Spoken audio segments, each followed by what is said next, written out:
நாம் நின்றவனாமாய் இந்த நாளிலுமாய் 34வது சங்கீதத்தை வாசித்து தியானிப்போம்.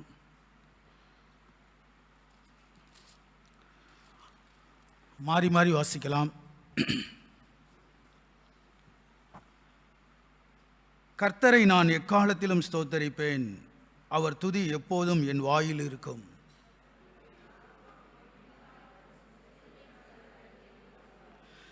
என்னோட கூட கர்த்தரை மகிமைப்படுத்துங்கள்,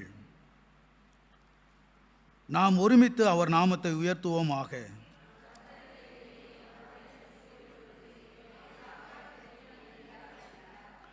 அவர்கள் அவரை நோக்கி பார்த்து பிரகாசம் அடைந்தார்கள், அவர்கள் முகங்கள் வெட்கப்படவில்லை.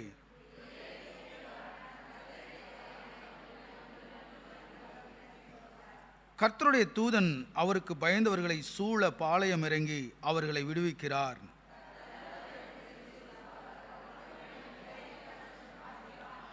கர்த்தருடைய பரிசுத்தவான்களே, அவருக்கு பயந்திருங்கள், அவருக்கு பயந்தவர்களுக்கு குறைவில்லை.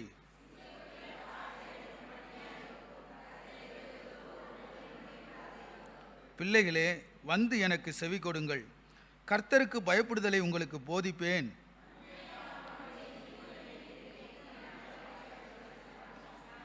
உன் நாவை பொல்லாப்புக்கும் உன் உதடுகளை கபட்டு வசனிப்புக்கும் விலக்கி காத்துக்கொள்.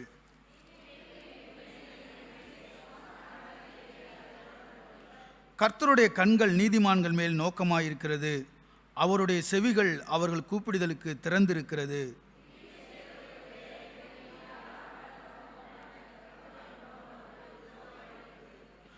நீதிமான்கள் கூப்பிடும்போது கர்த்தர் கேட்டு அவர்களை அவர்களுடைய எல்லா உபத்திரவங்களுக்கும் நீங்களாக்கி விடுகிறார்.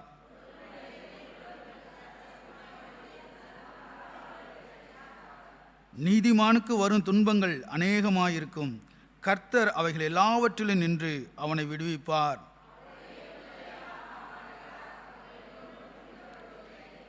தீமை துன்மார்க்கனை கொல்லும், நீதிமானை பகைக்கிறவர்கள் குற்றவாளிகள் ஆவார்கள். கர்த்தர் தமது ஊழியக்காரன் ஆத்மாவை மீட்டுக் கொள்கிறார், அவரை நம்புகிற ஒருவன் மேலும் குற்றம் சுமராது. அமர் praise the Lord.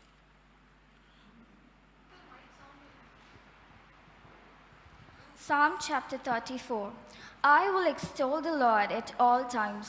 His praise will always be on my lips. I will glory in the Lord. Let the afflicted hear and rejoice. Glorify the Lord with me. Let us exalt his name together. I sought the Lord, and he answered me. He delivered me from all my fears. Those who look to him are radiant. Their faces are never covered with shame. This poor man called, and the Lord heard him. He saved him out of all his troubles. The angel of the Lord encamps around those who fear him, and he delivers them. Taste and see that the Lord is good. Blessed is the one who takes refuge in him. Fear the Lord, you his holy people, for those who fear him lack nothing. The lions may grow weak and hungry, but those who seek the Lord lack no good thing. Come, my children, listen to me. I will teach you the fear of the Lord. Whoever of you loves life and desires to see many good days, keep your tongue from evil and your lips from telling lies. Turn from evil and do good. Seek peace and pursue it. The eyes of the Lord are on the righteous, and his ears are attentive to their cry. But the face of the Lord is against those who do evil, to blot out their name from the earth. The righteous cry out, and the Lord hears them. He delivers them from all their troubles. The Lord is close to the brokenhearted and saves those who are crushed in spirit. The righteous person may have many troubles, but the Lord delivers him from them all.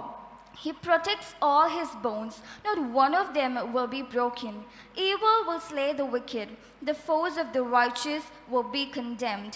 The Lord will rescue his servants, no one who takes refuge in him will be condemned. Amen. Amen. தயவுசெய்து அமரலாம். இந்த கால வேளையிலே உங்கள் யாவருக்கும் ஆண்டவரும் மீட்பரும் இரட்சகரும் ஆகிய இயேசு கிறிஸ்துவின் இதான் நாமத்தினாலே என்னுடைய வாழ்த்துதலை உங்களுக்கு தெரிவித்துக் கொள்கிறேன்.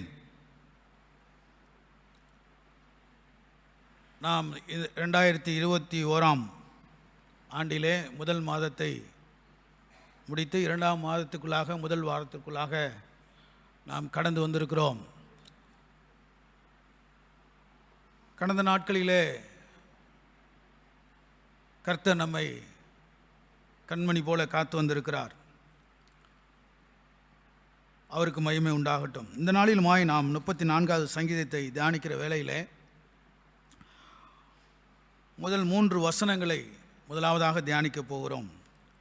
கர்த்தரை நான் எக்காலத்திலும் ஸ்தோத்தரிப்பேன், அவர் துதி எப்போதும் என் வாயில் இருக்கும். கர்த்தருக்குள் என் ஆத்துமா மேன்மை பாராட்டும், சிறுமைப்பட்டவர்கள் அதை கேட்டு மகிழுவார்கள். என்னோட கூட கர்த்தரை மகிமைப்படுத்துங்கள், நாம் ஒருமித்து அவர் நாமத்தை உயர்த்துவோமாக என்று சங்கீதக்காரராகிய தாவீது இப்படியாக பாடுகிறார். கர்த்தரை நான் எக்காலத்திலும் ஸ்தோத்தரிப்பேன். எந்த காலத்திலும் எந்த சூழ்நிலைமையிலும் கர்த்தரை நான் ஸ்தோத்தரிப்பேன், அவர் துதி எப்போதும் என் வாயில் இருக்கும். கடந்த நாட்களிலே நாம் சந்தித்த சவால்கள், நாம் பார்க்க நேரிட்ட அனுபவிக்க நேரிட்ட சோதனைகள், இவைகள் மத்தியிலே பலவிதமான கேள்விகள் நம்முடைய உள்ளத்திலே தோன்றும். பொதுவாக ஏன் என் வாழ்வில், இல்லையென்றால் நான் சுற்றி இருக்கிறவர்கள் மத்தியில் நடக்கிறது என்ற கேள்விகள் தோன்றும். உள்ளத்திலே கேள்விகள் எழும்பும். பதில் காண முடியாமல் தவிக்கிற சூழ்நிலைகள் வரும். சோர்ந்து போகிற சூழ்நிலைகள் வரும். கண்ணீர் வடிக்கிற சூழ்நிலைகள் இருந்திருக்கலாம். இவைகள் மத்தியிலே எப்படி நான் கர்த்தரை ஸ்தோத்தரிப்பது, எப்படி துதிப்பது? நானும் மனுஷன்தானே, என்னையால் எவ்வளவு சோதனையை சகித்து கொள்ள முடியும், எவ்வளவு தாங்கிக் கொள்ள முடியும் என்ற எண்ணங்கள் நம்ம உள்ளத்திலே எழும்பும். ரட்சிக்கப்பட்டவர்களாய் இருந்து பல வருடங்கள் ஆயிருந்தாலும் கூட ஒரு நெருக்கம், ஒரு சூழ்நிலைமையான, ஒரு பாதகமான சூழ்நிலைமைகள் நமக்கு வருகிற பொழுது எப்பேற்பட்ட ஒரு மனுஷனும் கண்ணீர் வடிக்கக்கூடிய, தடுமாறக்கூடிய, நிலை தடுமாறி போகக்கூடிய ஒரு நிலை வரும். இப்படிப்பட்ட நிலைமையிலே எப்படி நான் கர்த்தரை ஸ்தோத்தரிக்க முடியும், எப்படி ஜெபிக்க முடியும், எப்படி துதிக்க முடியும், எப்படி கர்த்தரை ஆராதிக்க முடியும், எப்படி நான் கர்த்தரை நல்லவர் என்று சொல்ல முடியும்? இத்தனை வருட காலங்கள் நான் அவரோடு கூட நடக்கிறேன், நான் ரட்சிக்கப்பட்டு இவ்வளவு நாள் ஆகிறது, பல வருடங்கள் ஆகிறது, நான் கர்த்தரை நேசிக்கிறேன், விசுவாசிக்கிறேன், வேதத்தை ஆராய்ந்து பார்க்கிறேன், வேதத்தை படிக்கிறேன், தியானிக்கிறேன். ஆனாலும் சோதனை வரும்பொழுது நம்முடைய உள்ளத்திலே வேதனைகள் பெருகுகிற பொழுது கர்த்தரை ஸ்தோத்தரிக்கிற அந்த அனுபவம் ஒரு சாதாரண மனுஷன், ஆவிக்குரியவனோ இல்லை மற்றவர்களோ யாராக இருந்தாலும் சற்று அவர்களுக்கு கர்த்தரை தேடுவதிலே, துதிப்பதிலே, ஆராதிப்பதிலே, ஸ்தோத்தரிப்பதிலே ஒரு தடுமாற்றம் வரும். இப்படிப்பட்ட சூழ்நிலைமையில் மத்தியிலே தான் கர்த்தருடைய தாசனாகிய தாவீது இந்த சங்கீதத்தை அவர் எழுதியிருக்கிறார். நான் ஏற்கனவே சொன்னது போல ஒவ்வொரு சங்கீதங்களையும் தாவீது எழுதுவதற்கு முன்பாக ஏறக்குறைய 150 சங்கீதங்களிலே 73 சங்கீதங்களை கர்த்தருடைய தாசனாகிய தாவீது எழுதியிருக்கிறார், பாடியிருக்கிறார், ஜெபமாக விண்ணப்பமாக ஏறெடுத்திருக்கிறார். அதிலே ஒரு அனுபவத்தின் ஊடாக தான் பல பாடல்களை அவர் எழுதியிருக்கிறார். இந்த 34வது சங்கீதத்தை பல முறை நாம் இந்த சபையிலே நாம் தியானித்திருக்கிறோம். சகோதரர்கள் பேசியிருக்கிறார்கள், நான் பேசியிருக்கிறேன், நம்முடைய பாஸ்டர் அவர்கள் பேசியிருக்கிறார்கள். பல வசனங்களை எடுத்து நாம் தியானித்திருக்கிறோம். இந்த சங்கீதத்தை எழுதின சூழ்நிலைமைகளை குறித்து இந்த சங்கீதம் 34வது சங்கீதம் என்று எழுதப்பட்டதுக்கு பின்பதாக தலைப்பிலே அந்த சம்பவத்தை எழுதியிருக்கிறார்கள். தாவீது அபிமெலேக்கு முன்பாக வேஷம் மாறின போது அவனால் துரத்திவிடப்படுகையில் பாடின சங்கீதம். இந்த சங்கீதத்தினுடைய பின்னணி சம்பவம், இந்த பாடல் எழுதுவதற்கு ஒரு சம்பவம் அவருடைய வாழ்விலே நடக்கிறது.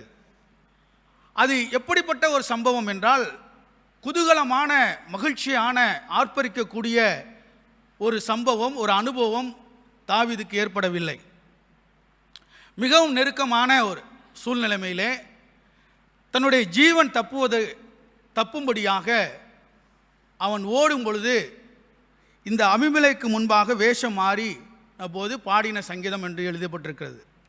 இந்த சங்கீதத்தினுடைய பின்னணி என்னவென்று சொன்னால், நீங்கள் 1 சாமுவேல் புத்தகம் 21ஆம் அதிகாரம் 22ஆம் வசனத்தை நீங்கள் முழுமையாக நீங்கள் வீட்டிலே போய் நீங்கள் வாசிக்க வேண்டும். அப்பொழுதுதான் அதை வாசித்து விட்டு இந்த சங்கீதத்தை நீங்கள் தியானித்தீர்கள் என்று சொன்னால் உங்கள் வாழ்க்கையிலே, நம்முடைய வாழ்க்கையிலே விசுவாசம் பிறக்கும். அல்லேலூயா. குறிப்பாக இந்த சங்கீதத்துக்கு இந்த நாளிலே ஒரு தலைப்பு கொடுக்க வேண்டும் என்று சொன்னால், இது விசுவாசத்தின் வெளிப்பாடாக, இல்லை விசுவாசத்தின் சங்கீதம், விசுவாசத்தை வெளிப்படுத்துகிற ஒரு சங்கீதமாக இந்த சங்கீதத்தை கர்த்தருடைய தாசனாய் தாவீது பாடியிருக்கிறார். இந்த அபிமெலேக்கு என்பவன் யார் என்பது நீங்கள் முதலாவது புரிந்து கொள்ள வேண்டும். 21வது 1 சாமுவேல் 21வது அதிகாரத்தை நீங்கள் எடுத்து வாசிப்பீர்கள் என்று சொன்னால், துவக்கத்திலே அங்கே சொல்லப்பட்டிருக்கு. 1 சாமுவேல் புத்தகம் 21வது அதிகாரத்தை துவக்கத்தில் தாவீது நோபில் இருக்கிற ஆசாரியனாகிய அகிமெலேக்கின் இடத்தில் போனான். அகிமெலேக்கு நடுக்கத்தோடே தாவீதுக்கு எதிர்கொண்டு போய், ஒருவரும் உம்மோடு கூட வராமல் நீர் ஒண்டியாய் வருகிறது என்ன என்று அவனை கேட்டான். இந்த அகிமெலேக்கு அல்ல, இந்த அபிமெலேக்கு. அகிமெலேக்கு என்பவன் இங்கே சொல்லப்பட்டிருக்க அந்த அபிமெலேக்கு யார் என்று சொன்னால், அகிமெலேக்கு ஒரு ஆசாரியன். ஆனால் இந்த சங்கீத தலைப்பில் சொல்லப்பட்டிருக்கிறது அபிமெலேக்கு. அபிமெலேக்கு வேறு, அகிமெலேக்கு வேறு. அபிமெலேக்கு யார் என்று சொன்னால், வேதத்திலே பல இடங்களிலே அவருடைய பெயர் வருகிறது. இவர்கள் யார் என்று சொன்னால், குறிப்பாக அறிந்து கொள்ள வேண்டிய ஒரு விஷயம் என்னவென்று சொன்னால், இவர்கள் பெலிஸ்தியருடைய ராஜாக்கள். எப்படி எகிப்தினுடைய ராஜாக்களுக்கு பாரவோன் என்ற ஒரு பொதுவான பெயர் இருக்கிறதோ, அதுபோல பெலிஸ்தியர்களுடைய ராஜாக்களுக்கு அபிமெலேக் என்று பெயர். அப்ப இந்த அபிமெலேக் யார் என்று சொன்னால், பெலிஸ்தியருடைய ராஜா. அந்த சங்கீதத்தை எழுதின பொழுது அவர் அபிமெலேக் என்று குறிப்பிடப்பட்டிருக்கிறார். அந்த அபிமெலேக்கு எங்கே இந்த 1 சாமுவேல் புத்தகத்திலே வருகிறார், இல்லை 22வது அதிகாரத்திலே எங்கே வருகிறார் என்பதை பார்க்கும் பொழுது, அங்கே ஆகீஸ் என்ற ஒரு ராஜாவுக்கு முன்பாக போகிறார். அந்த ஆகீஸ் யார் என்று சொன்னால், அவர்தான் பெலிஸ்திய ராஜா, காத்து பட்டணத்தினுடைய ராஜா. கோலியாத்துக்கு ராஜாவாக இருந்தவர் இந்த ஆகீஸ். காத்து பட்டணத்திலே இருந்துதான் கோலியாத்தை தாவீது வென்றான். அப்பொழுது தான் பிரச்சனை ஆரம்பிக்கிறது தாவீதுக்கு. இப்போ நான் இதை முழுமையாக சொல்லணும்னு சொன்னால் அது பைபிள் ஸ்டடி மாதிரி ஆயிரும், தியானம் மாதிரி ஆகிவிடாது. அதனால நான் ஷார்ட்டாக சொல்கிறேன். தாவீது கோலியாத்தை வென்ற பிற்பாடு அவருக்கு நெருக்கடி வருகிறது. சவுல் கொன்றது 1000, தாவீது கொன்றது 16,000 என்று சொல்லி பெண்கள் பாட, அதனாலே எரிச்சல் அடைந்த சவுல் ராஜா தாவீதை கொல்ல வகை தேடுகிறார்.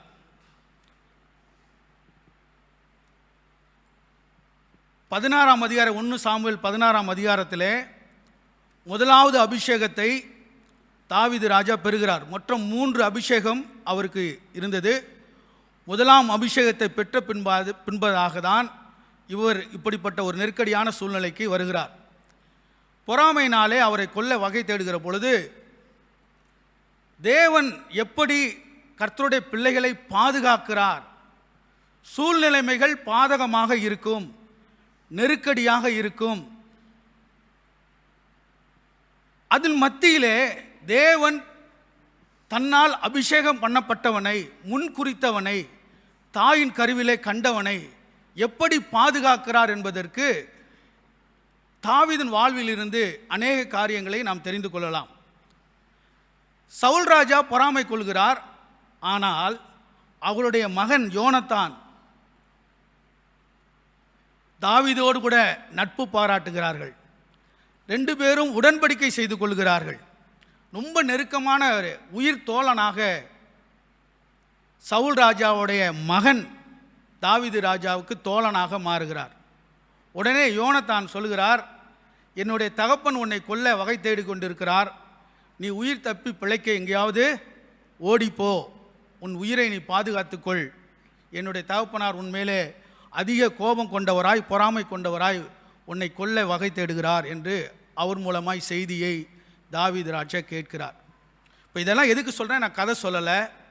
இந்த 34வது சங்கீதத்தை எழுதுவதனுடைய பின்னணி இதுதான். அப்போ உயிர் தப்ப பிழைப்பதற்காக அவர் ஓடுகிறார். அப்படி ஓடுகிற வழியிலே தான் முதலாவது ஒரு ஆசாரியனை சந்திக்கிறார். அவர்தான் அகிமெலேக்கு. அவர் ஓடுங்கும்பொழுது அங்கே தெரியுது, 21வது அதிகாரத்தில் தன்னந்தனியாய் ஓடுகிறார், கூட யாரும் இல்லை. இன்னும் சொன்னால் பின்னாடி படித்து பார்த்தோம்னு சொன்னால் அவர் கையில் எதுவுமே கிடையாது, எந்த ஆயுதமும் கிடையாது. தன்னை பாதுகாத்து கொள்வதற்கு, எதிரியை மேற்கொள்வதற்கு, தன்னுடைய ஜீவனை தப்பித்துக் கொள்வதற்கு எதுவுமே இல்லாமல் நம்பிக்கையற்றவராக தான் மட்டும் உயிர் தப்பி பிழைக்க. அப்போ எந்த அளவுக்கு அவர் ஓடிருப்பாருன்னு, தலை தெறிக்க ஓடினார்னு சொல்கிறாங்கல்ல, அந்த அளவுக்கு அவர் உயிர் பிழைக்க ஓடுகிறார். எதையுமே எடுத்துக்கொள்ளலை, யாரையும் கூட்டிக் கொள்ளல, தன்னந்தனியாக ஓடுகிற ஒரு அனுபவத்தை அங்கே பார்க்கிறோம். இந்த நிலையிலே யோனத்தான் சொன்னதை கேட்டு ஓடுகிற அந்த வேளையிலே ஆசாரியனை சந்திக்கிறார். பின்பதாக தான் அவருக்கு இன்னும் சொல்லப்போனால் அதான் அது வேத ஆராய்ச்சி போல ஆகிவிடும். எனவே நிறைய விஷயங்களை நான் சொல்ல விஷயத்துக்கு மட்டும் வருகிறேன். அங்கே பசியோடு போகிறார், ஓடுறாரு, பசிக்குது. ஆசாரியிட்ட கேட்குறாரு, என்ன இருக்குது, ஏதாவது சாப்பிட ஏதாவது இருக்குமா அப்படின்னு கேட்குறாரு. இல்லை, இது தேவ சமூகத்து அப்பம் மட்டும்தான் இங்கே இருக்குது. அப்போ அவர் அதெல்லாம் நீ சாப்பிடக்கூடாதுன்னு சொல்கிறாரு. இல்லை, அதெல்லாம் சாப்பிட்லாங்கிறதுக்கு இவர் பல விஷயங்களை எடுத்து சொல்கிறார். பின்பதாக ஏதாவது ஆயுதம் இருக்கா அப்படின்னு கேட்குறாரு. நீ கோலியாத்தை வென்றியே, அந்த வெல்லும் பொழுது நீ ஒரு பட்டயத்தை பயன்படுத்தினி இல்லையா அவனை கொல்வதற்கு, அந்த பட்டயத்தை நாங்கள் ஒரு சேலையில் சுற்றி, நாங்கள் துணியில் சுற்றி இங்கே வச்சுருக்குறோம், அதுதான் என்கிட்ட இருக்குன்னு. போதும் போதும் அதை என்கிட்ட கொடுங்க அப்படின்னு அதையும் வாங்கிக்கிறாரு.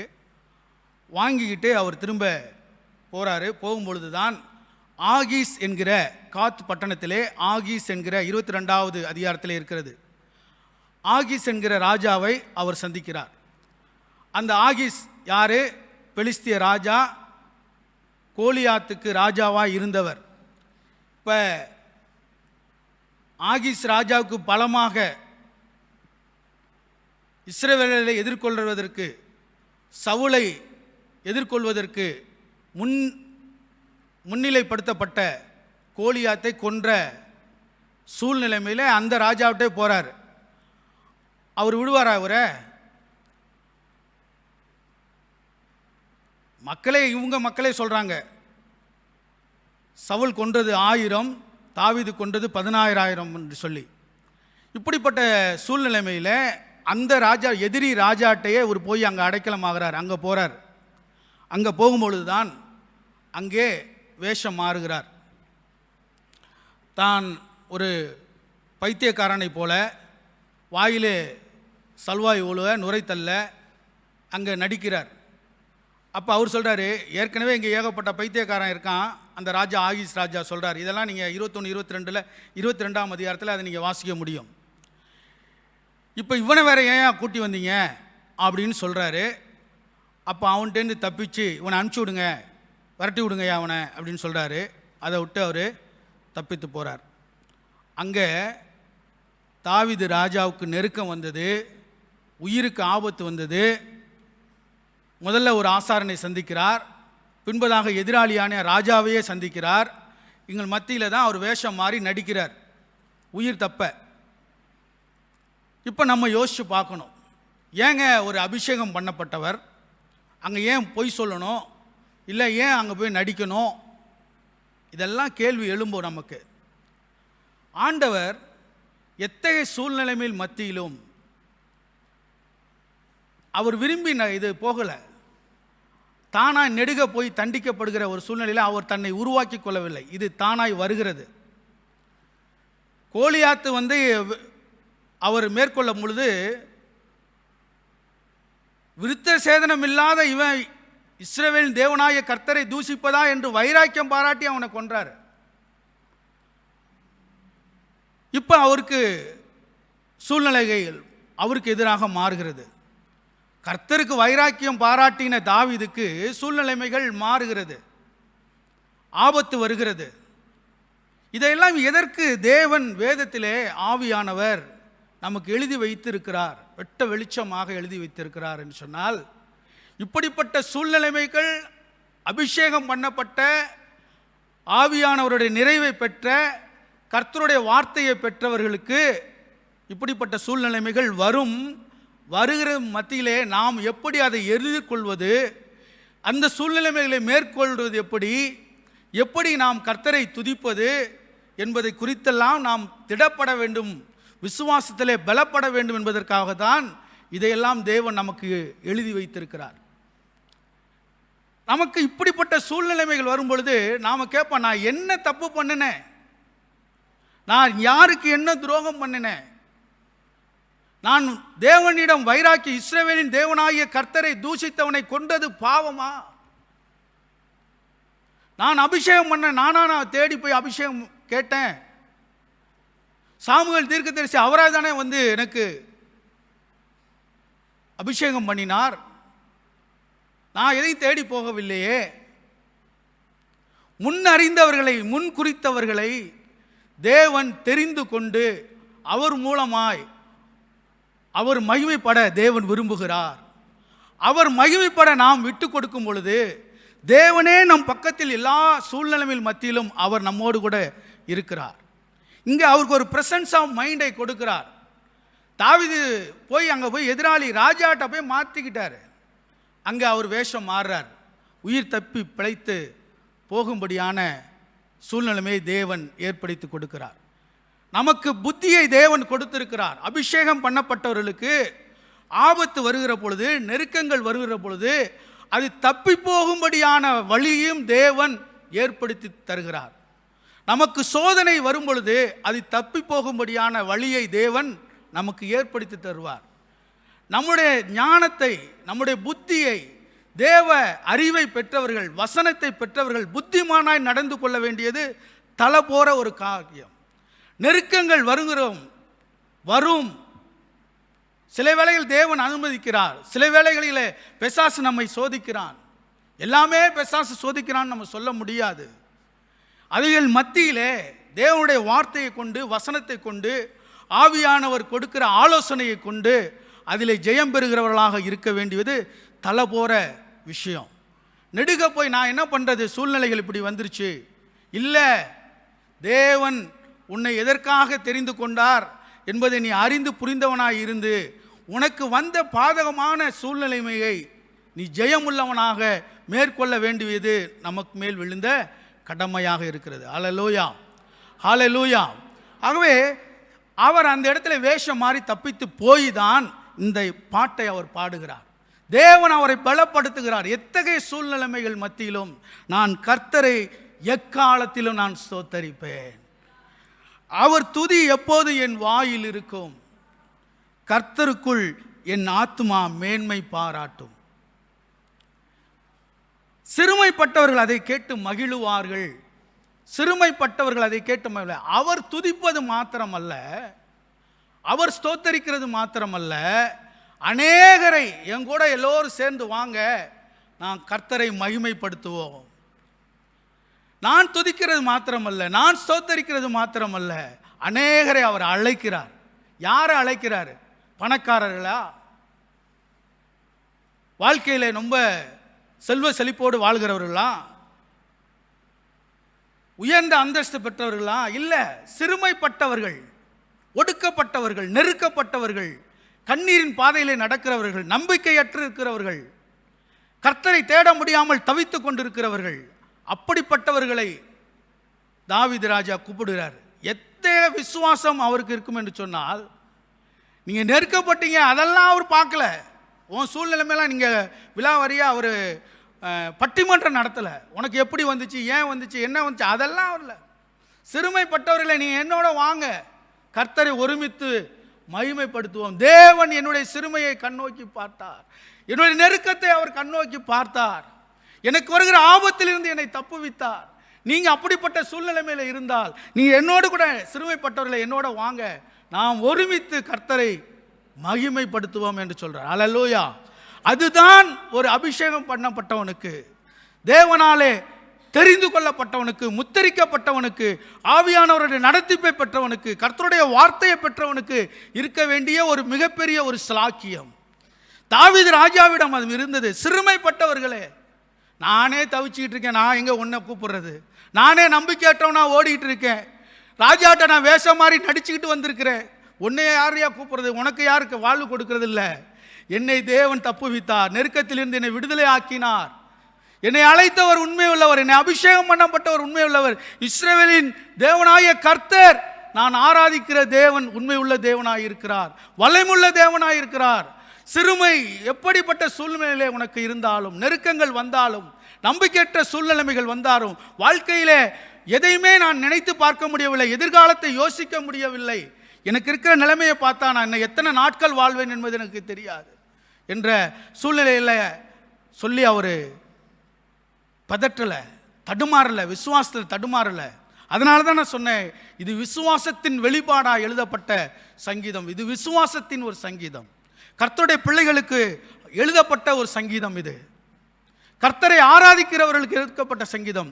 சிறுமையில் இருக்கிறவர்கள், நெருக்கத்தில் இருக்கிறவர்கள், கண்ணீரில் இருக்கிறவர்கள், பாடுகள் மத்தியில் இருக்கிறவர்கள், நம்பிக்கையற்று தோய்ந்து போகிறவர்கள், அவர்களுக்காக எழுதப்பட்ட ஒரு சங்கீதம். தாவீது எழுதுகிறார், சிறுமைப்பட்டவர்கள் அதை கேட்டு மகிழுவார்கள். என்னோடு கூட கர்த்தரை மகிமைப்படுத்துங்கள், நாம் ஒருமித்து அவர் நாமத்தை உயர்த்துவோமாக. அந்த சிறுமைப்பட்டவர்கள் யார் என்று பார்த்தா 22வது 1 சாமுவேல் புத்தகம் 22ஆம் அதிகாரத்தில், தாவீது அவ்விடத்து தப்பி அதுலாம் என்னும் கபிக்கு போனான்.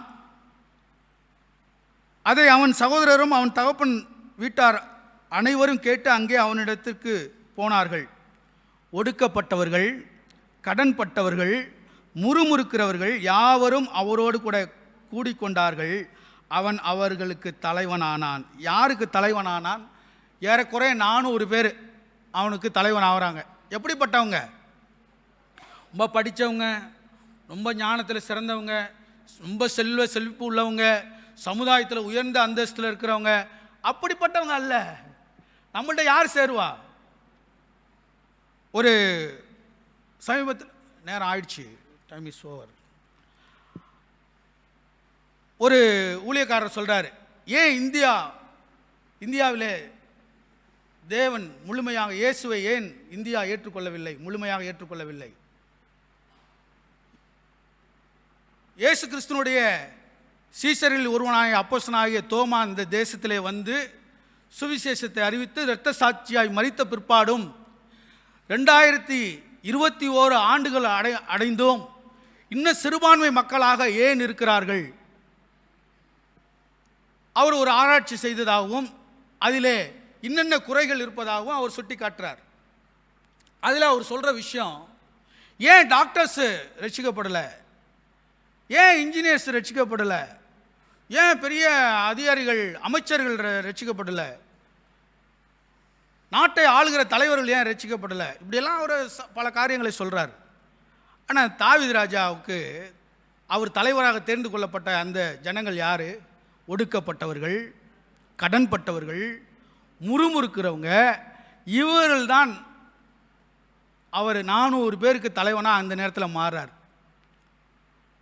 இப்போ நம்மை தாழ்மையில் கடந்த நம்ம யாரும் பெரிய ரட்சிக்கப்படுகிறதுக்கு முன்பதாக, ரட்சிக்கப்பட்டதுக்கு பின்பதாக யோசிச்சு பார்க்கணும். நம்ம கடவுளை நான் இரட்சகராக, இயேசு கிறிஸ்துவை இரட்சகராக ஏற்றுக்கொள்வதற்கு முன்பதாக என்னுடைய வாழ்க்கை எப்படி இருந்தது, எப்படிப்பட்ட சூழ்நிலைமையில? பொருளாதாரத்தை நான் சொல்லவில்லை, பொருளாதாரத்தையும் பார்க்க வேண்டும்.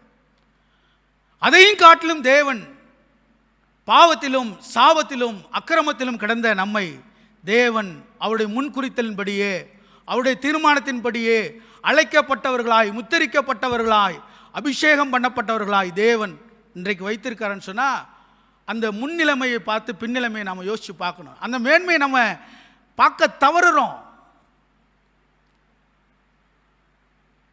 தேவன் அதுக்கப்புறம் எப்படி நம்முடைய வாழ்க்கையை பொருளாதாரத்திலும் சரி மற்ற எல்லா சூழ்நிலைமையிலும் தேவன் எப்படி உயர்த்தி வைத்திருக்கிறார் என்பதை நம்ம யோசித்து பார்க்கணும். அப்போ தான் நம்ம கர்த்தரை மகிமைப்படுத்த முடியும்.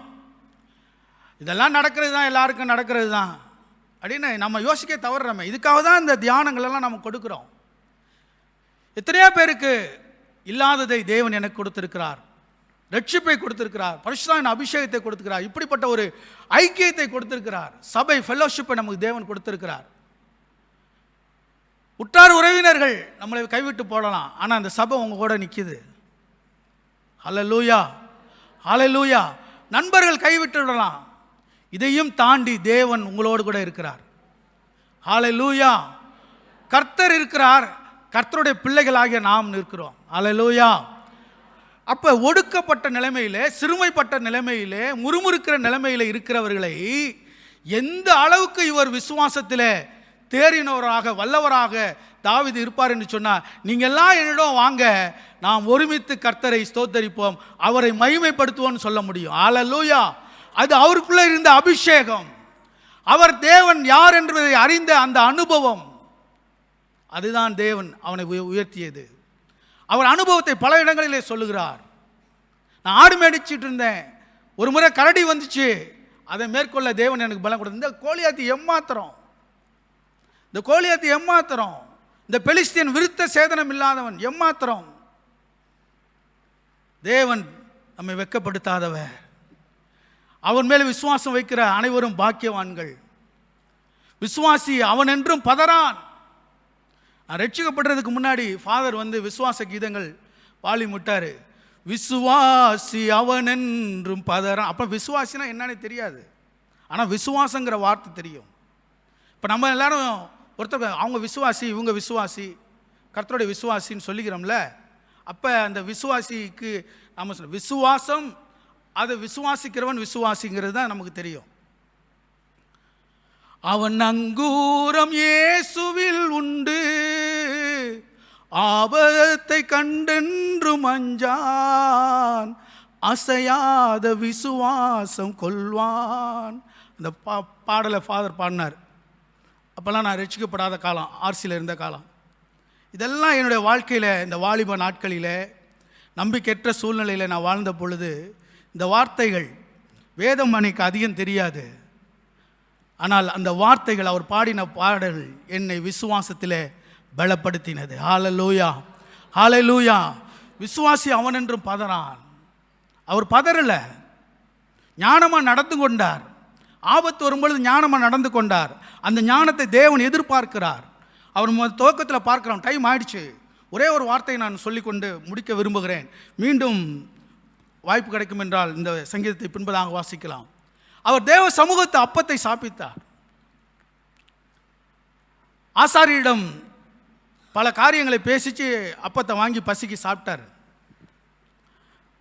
தேவனுடைய வார்த்தை அப்பம், தேவனுடைய வார்த்தை, வார்த்தையை உண்கிறவர்கள், வார்த்தையை ருசி பார்க்கிறவர்கள், அவருடைய சரீரத்தை அப்பமாக உண்கிற நமக்கு ஞானம் வெளிப்பட வேண்டும், புத்தி இருக்கணும். இதை தான் நான் திரும்ப திரும்ப சொல்கிறேன். பாஸ்டர் நீதிமொழிகளில் சொல்லப்பட்ட வசனத்திலிருந்து நெடுக போய் தண்டிக்கப்படக்கூடாதுன்னு பல திருப்பு சொல்லியிருக்கு. இது எனக்கு அடிக்கடி இந்த யோசனை வரணும். பிள்ளைகள் படிக்கிறார்கள், நாம் படிக்கிறோம், வேதம் படிக்கிறோம், அதிகமாக கல்வி அறிவு பெற்றிருக்கிறோம், புத்தி இல்லாமல் நடந்துக்கக்கூடாதுங்கிறது நமக்கு தெரியணும்.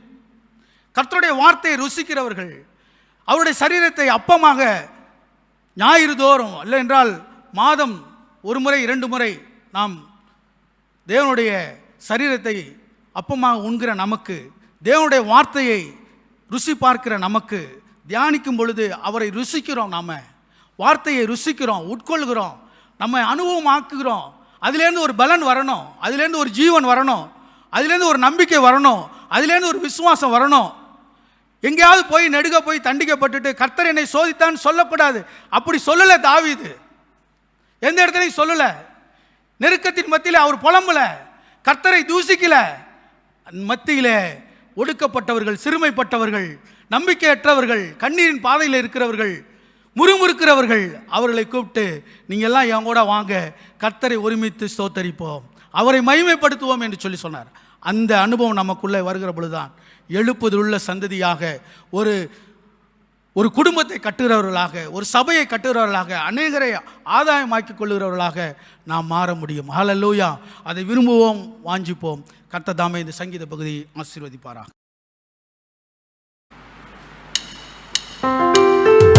கற்று தந்து நடத்துகிறீ, கண்டித்து உணர்த்தி போதிக்கிறீ, ஆவியானவரே, தூய ஆவியானவரே, ஆவியானவரே, தூய ஆவியானவரே, என்றென்றைக்கும் எங்களுடன் எப்போதும் கூட இருக்கின்றீர், என்றென்றைக்கும் எங்களுடன் எப்போதும் கூட இருக்கின்றீர், சத்திய ஆவியானவரே, சாட்சியாய் வாழ செய்பவரே, சத்திய ஆவியானவரே, சாட்சியாய் வாழ செய்பவரே, ஆவியானவரே, தூய ஆவியானவரே, ஆவியானவரே, தூய ஆவியானவரே, தேவனுக்கு உகந்த பலியாக அர்ப்பண வாழ்வு நான் வாழ, தேவனுக்கு உகந்த பலியாக அர்ப்பண வாழ்வு நான் வாழ, மகிமை மேல் மகிமை தருகின்றே, மறுரூபமாக்கி மகிழ்கின்றே, மகிமை மேல் மகிமை தருகின்றே, மறுரூபமாக்கி மகிழ்கின்றே, ஆவியானவரே, தூய ஆவியானவரே, ஆவியானவரே, தூய ஆவியானவரே, முழு உண்மை நோக்கி நடத்துகிறீர், வரப்போதும் அனைத்தையும் தெரிவிக்கிறீர், முழு உண்மை நோக்கி நடத்துகிறீர், வரப்போதும் அனைத்தையும் தெரிவிக்கிறீர், தினம் தினம் தேற்றும் துணையாளரே, என்னை ஆண்டு நடத்தும் மணவாளரே, தினம் தினம் தேற்றும் துணையாளரே, என்னை ஆண்டு நடத்தும் மணவாளரே, ஆவியானவரே,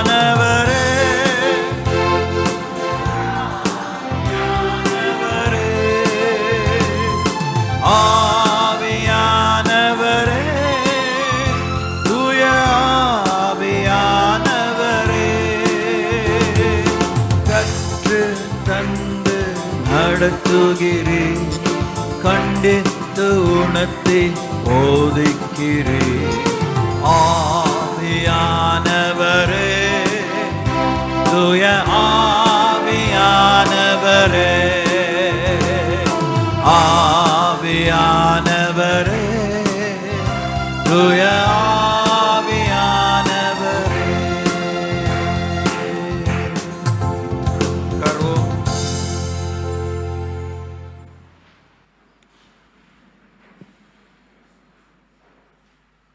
ஃபாதர் பெர்க்மேன்ஸ் பாட்டு புத்தகத்தில் இருக்கிற அநேக பாடல்களை ஓய்ந்த நேரத்தில்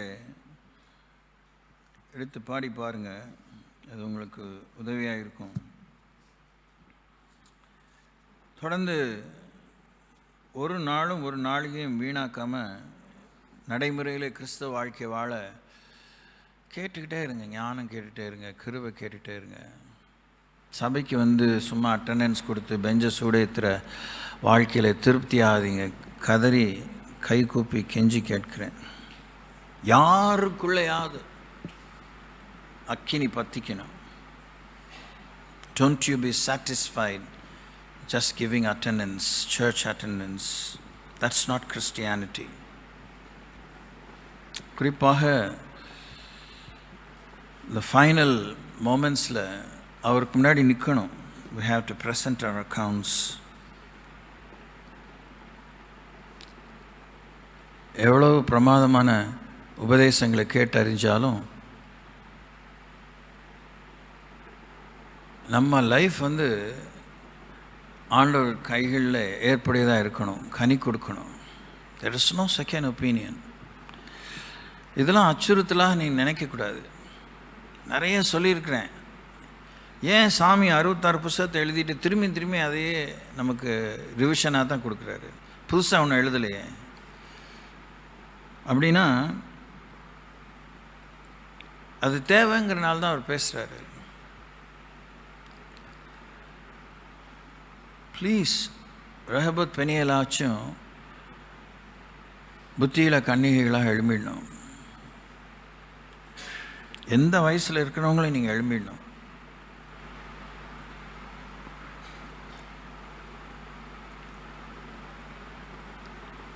நாம் வந்து லாஸ்ட் வீக்லேருந்து இது யோசித்தோம்,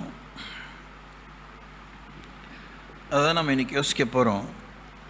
இருந்தாலும் இந்த மாதத்துடைய வாக்கு தத்துவத்தை திருப்பி ஞாபகப்படுத்துகிறேன். அதை பற்றி நம்ம I think we may have 3 more weeks. அதனால் அப்பயுமே தியானிக்க ஆண்டு நமக்கு உதவி செய்வாராக. ஏசாயா 54ஆம் அதிகாரம் 10ஆம் வசனத்தை வாசிக்கிறேன். The book of Isaiah chapter 54 verse 2 நிமிஷம். உன் கையில் மைக் உண்மை. ஏன் இவ்வளோ லேட்டாக வந்தீங்க? முன்னாடி சொல்லியிருக்கணும்ல. கிவர்.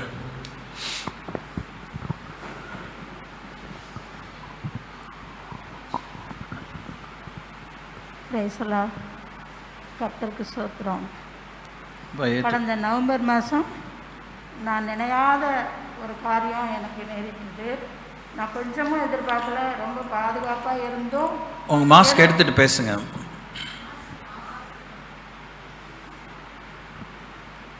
ஏதோ தேவன் அனுமதித்த காரியமாக தான் நான் நினைக்கிறேன்.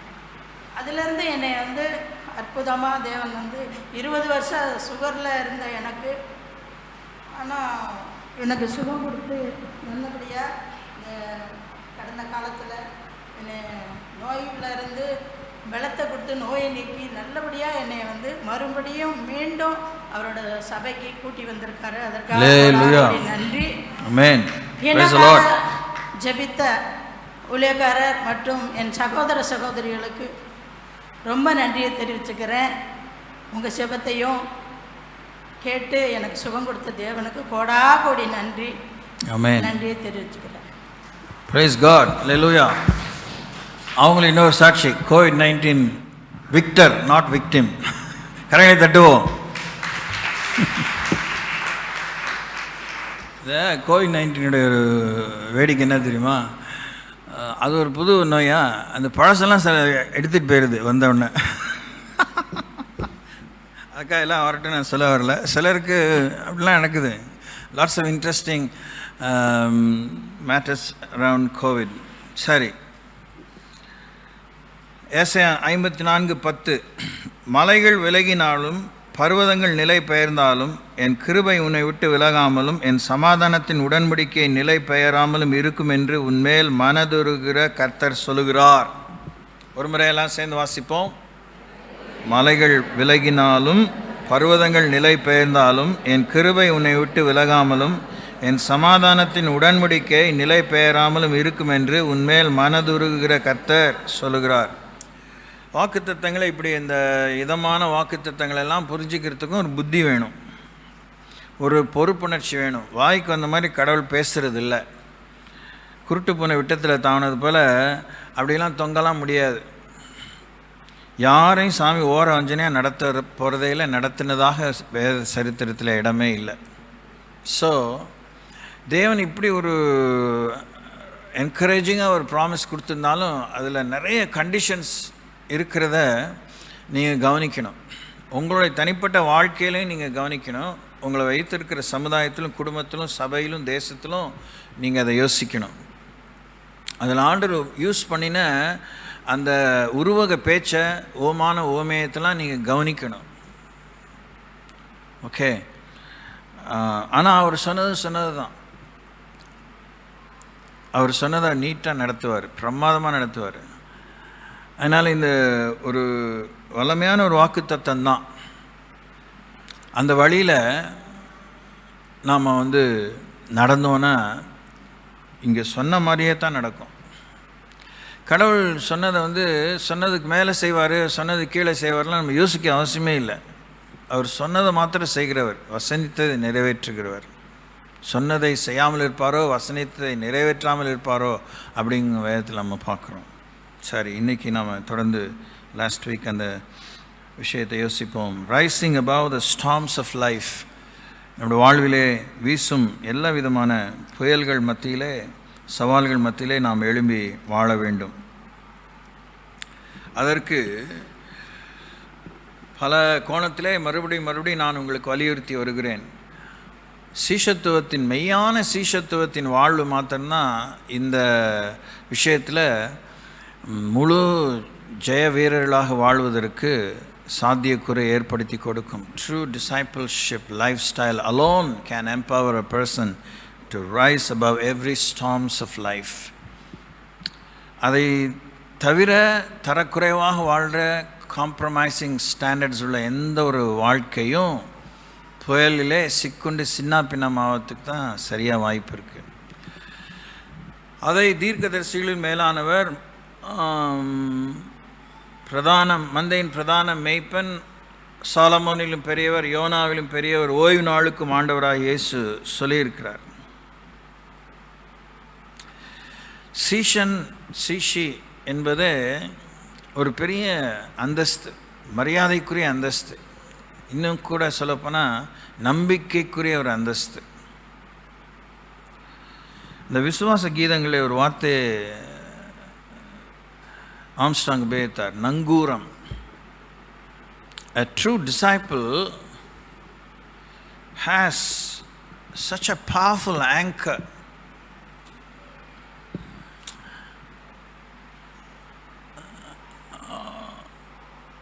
கொரடான்னு ஒருத்தர் இருப்பாங்க இந்த பொலிட்டிக்கல் பார்ட்டியில், விப், பார்ட்டிஸ் விப்புன்னு சொல்லி.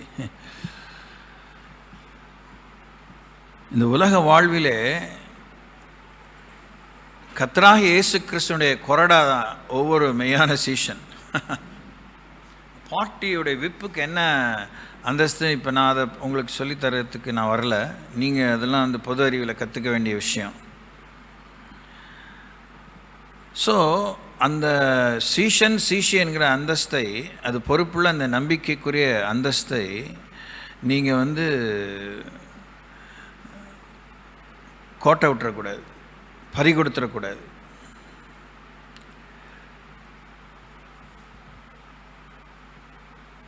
ஒவ்வொரு சீஷனை கொண்டு தான், குறிப்பிட்ட சீஷனை கொண்டு தான் தேவன் உலகம் பிசாசு மாயை ஜெயித்து திரளான மக்களை அநீதத்திலிருந்து நீதிக்குள் உட்படுத்த உபயோகிக்க வல்லவராக இருக்கிறார். உலக ஜனத்தொகையில் 800 கோடி மக்களில் சாத்தானுக்கு நித்தமும் அவனுடைய இலக்கு ஒரு சீஷனும் சீஷியும் தான்.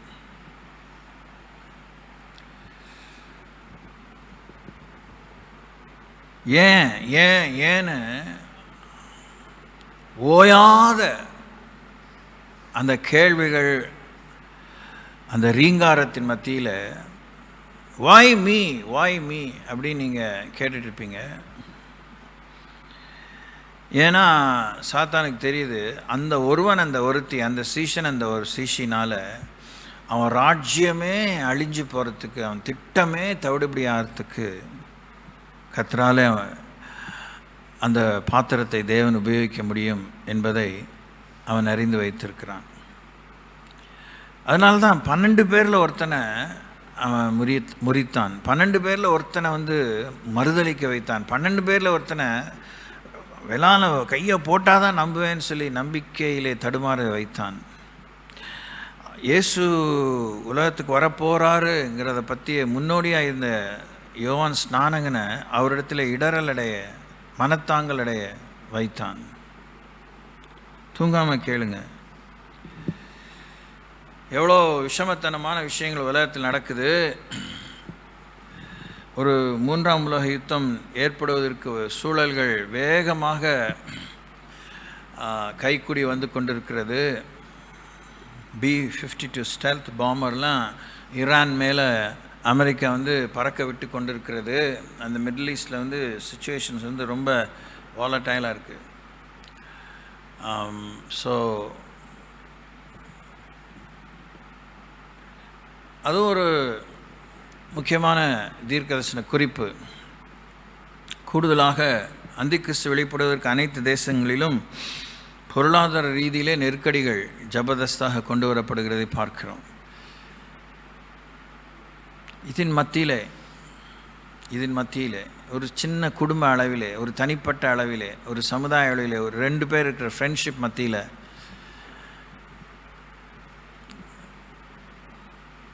நமக்கு சவால்கள் இருந்து கொண்டே இருக்கும். நீங்கள் இப்போ கூட இது புது வார்த்தை தான், நினைவில் வாழும். நான் பார்த்தேன், என்னன்னு புரியல.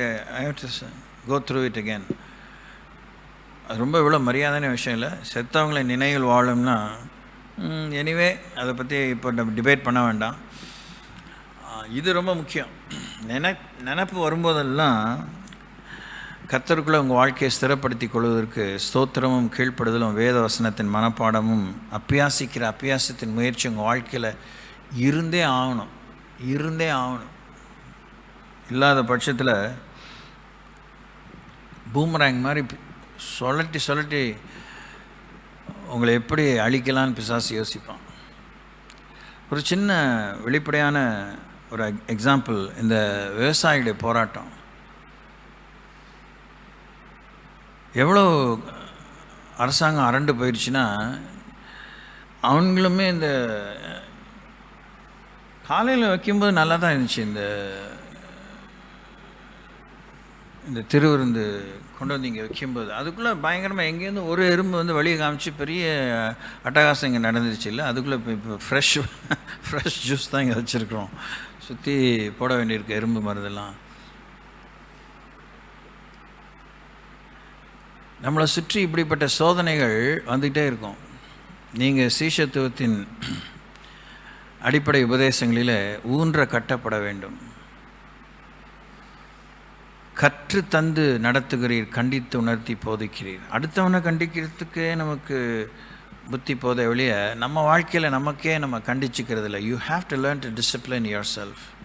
You learn to rebuke your self. உங்கள் கோணங்கி புத்தியை நீங்களே திட்டி அடக்கி வச்சுக்கணும். உங்கள் மூஞ்சி தூக்கி வச்சுக்கிறது, இந்த சண்டித்தனம் பண்ணுறது, முகம் சுளிக்கிறது, அதெல்லாம் நீங்கள் தான் இன்னொருத்தரை அடிச்சு விடுவேன்னு சொல்கிற மாதிரி நீங்களே பலான்னு அடிச்சுக்கணும். என் ஆத்மாவே கர்த்தரை ஸ்தோத்திரின்னு தாவீது தன்னை ஆத்மாவுக்கு இன்ஸ்ட்ரக்ட் பண்ணது போல் நீங்கள் செய்யாத பட்சத்தில் you are going to face lot of trouble. எதையெல்லாம் நம்ம ரொம்ப நம்புகிறோமோ அதிலிருந்துலாம் தேவன் நம்ம விடுவிப்பார். அது உங்களுக்கு என்ன புரியுதுன்னு தெரியல. உங்களை நாங்கள் மலையாக நம்பியிருக்கேன், அந்த மலையை ஆண்டவர் கரைச்சிடுவார். ஆனால் அவரை பற்றி நீங்கள் தான் கண்மலைன்னு கூப்பிட்டு நமக்கு 1008 மலையை சுற்றி வச்சுருந்தா என்ன கருத்தம்? சோத்திரம். என்ன இப்படி உட்காந்துருக்கீங்க? இல்லையா? அவரே கண்மலைன்னு பாடிட்டு நம்மளை சுற்றி 1008 மலை இருக்கக்கூடாது. ஆமேன். குன்றுகள் இருக்கக்கூடாது. there should not be any hills, mole hills or mountains, anything like that. கடந்த வாரத்தில் நம்ம 2 Corinthians 4:8 வாசித்தோம். ஏசாயா 43:1-2 வாசித்தோம். இன்றைக்கு நம்ம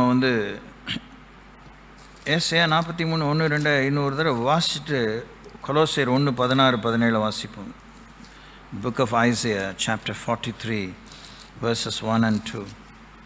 இப்போது யாக்கோபே, உன்னை சிருஷ்டித்தவரும் இஸ்ரவேலே உன்னை உருவாக்கினவருமாகிய கர்த்தர் சொல்லுகிறதாவது, பயப்படாதே, உன்னை மீட்டு கொண்டேன், உன்னை பெயர் சொல்லி அழைத்தேன், நீ என்னுடையவன்.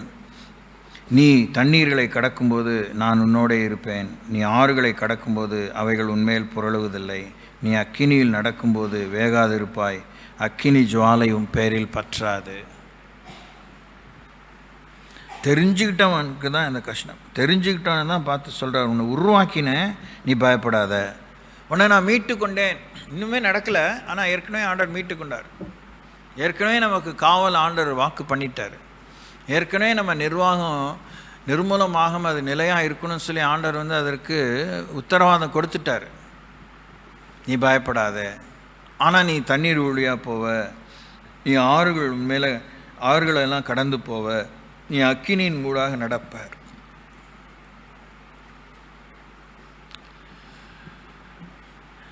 ஏன் இந்த இறுதிகால எச்சரிப்பை தேவன் நமக்கு கொடுத்திருக்கிறார்? எதிர்பாராதது நடந்ததுன்னு கிறிஸ்தவ வாழ்க்கையில் இருக்கக்கூடாது. கிறிஸ்தவ வாழ்க்கையிலே தேவன் நமக்கு எல்லாவற்றையும் எதிர்பார்க்கலாம். எதிர்பார்த்தவைகளும் நமக்கு நடக்கும். எனக்கு இப்படி நடக்காதுன்னு நீங்கள் நினைக்கக்கூடாது. அதிலும் கர்த்தரின் பங்கு அப்படின்னு வாழணும். யோபுக்கு நடந்த இந்த முழு புத்தகத்தினுடைய ரகசியம் அதுதான். எதிர்பாராதது யோபுக்கு நடந்ததுன்னு அவர் சற்று தடுமாறிட்டார். நீதிமானுக்கு வரும் துன்பங்கள் இன்னமாக இருக்குன்னு சொல்லலை, அநேகமாக இருக்கும். ஆனால் கர்த்தர் அவைகள் எல்லாவற்றினின்றும் அவனை விடுவிப்பார். தாவீது இந்த சங்கீதத்தில் இன்னைக்கு வாசித்தோம் காத்தால, எக்காலத்திலும் ஒரு ரட்சிக்கப்பட்டவனுக்கு, ஒரு சீஷனுக்கு, அதுக்கப்புறம் தான் அவனுடைய வேலை நிமித்தம், அவனுடைய உத்தமத்து நிமித்தம், கீழ்ப்பட நிமித்தம், வளர்ச்சி நிமித்தம், ஒரு ஊழியக்காரன், அப்போஸ்தலன், தீர்க்கதரிசி, சுவிசேஷகன், மெய்ப்பன், போதகன், மூப்பன், லொட்டில் வச்சுக்கலாம். ஆனால் basically he is a believer, he is a disciple. அப்போ தேவன் ரட்சிக்கப்பட்ட ஒவ்வொருத்தருக்கும் எக்காலத்தையும் நமக்குள்ளே வச்சிருக்கிறார். வாசிக்கலாம். பிரசங்கின் புத்தகம் 3ஆம் அதிகாரம், புக் ஆஃப் எக்லீசியாஸ்டஸ் சாப்டர் 3. அதெல்லாம் நமக்கு பரிச்சயமான வேத பகுதி. ஒவ்வொன்றிற்கும் ஒரு காலம் உண்டு. சீஷனுக்கு அப்படிங்கிறத அங்கே நீங்கள் சேர்த்துக்கிட்டிங்கன்னா வாசிக்கும்போது பர்சனலாக நல்லாயிருக்கும். ஒவ்வொன்றிற்கும் ஒரு காலம் உண்டு. வானத்தின் கீழே இருக்கிற ஒவ்வொரு காரியத்துக்கும் ஒரு சமயம் உண்டு. பிறக்க ஒரு காலம் உண்டு, இறக்க ஒரு காலம் உண்டு, நட ஒரு காலம் உண்டு, நட்டதை பிடுங்க ஒரு காலம் உண்டு, கொல்ல ஒரு காலம் உண்டு, குணமாக்க ஒரு காலம் உண்டு, இடிக்க ஒரு காலம் உண்டு, கட்ட ஒரு காலம் உண்டு, அழ ஒரு காலம் உண்டு, நகைக்க ஒரு காலம் உண்டு, புலம்ப ஒரு காலம் உண்டு, நடனம் பண்ண ஒரு காலம் உண்டு, கற்களை எரிந்து விட ஒரு காலம் உண்டு, கற்களை சேர்க்க ஒரு காலம் உண்டு, தழுவ ஒரு காலம் உண்டு, தழுவாமல் இருக்க ஒரு காலம் உண்டு, தேட ஒரு காலம் உண்டு, இழக்க ஒரு காலம் உண்டு, காப்பாற்ற ஒரு காலம் உண்டு, எரிந்து விட ஒரு காலம் உண்டு, கிழிக்க ஒரு காலம் உண்டு, தைக்க ஒரு காலம் உண்டு, மௌனமாக இருக்க ஒரு காலம் உண்டு, பேச ஒரு காலம் உண்டு, சிநேகிக்க ஒரு காலம் உண்டு, பகைக்க ஒரு காலம் உண்டு, யுத்தம் பண்ண ஒரு காலம் உண்டு, சமாதானம் பண்ண ஒரு காலம் உண்டு, வருத்தப்பட்டு பிரயாசப்படுகிறவனுக்கு அதனாலே பலன் என்ன அப்படிலாம் சொல்லிட்டு வந்துட்டு 11ஆம் வசனத்தை சொல்கிறார், அவர் சகலத்தையும் அதின் காலத்திலே நேர்த்தியாய் செய்திருக்கிறார். உலகத்தையும் அவர்கள் உள்ளத்திலே, நித்தியத்தையும் தான் டிரான்ஸ்லேஷன், நித்தியத்தையும் அவர்கள் உள்ளத்திலே வைத்திருக்கிறார். ஆதலால் தேவன் ஆதி முதல் அந்த மட்டும் செய்து வரும் கிரியையை மனுஷன் கண்டுபிடியான். சீஷன் குருவை போல் இருந்தால் மாத்திரம் போதும். அப்படி நம்ம சீஷத்துவத்தின் பாடங்களை செவ்வாய்க்கிழமை ஆராய்ந்து வரோம். ஆரம்ப ஸ்கிரிப்சரே அதைத்தான் நம்ம எடுத்துக்கிட்டோம். It is fair enough, it is well enough for a disciple just to be like the master.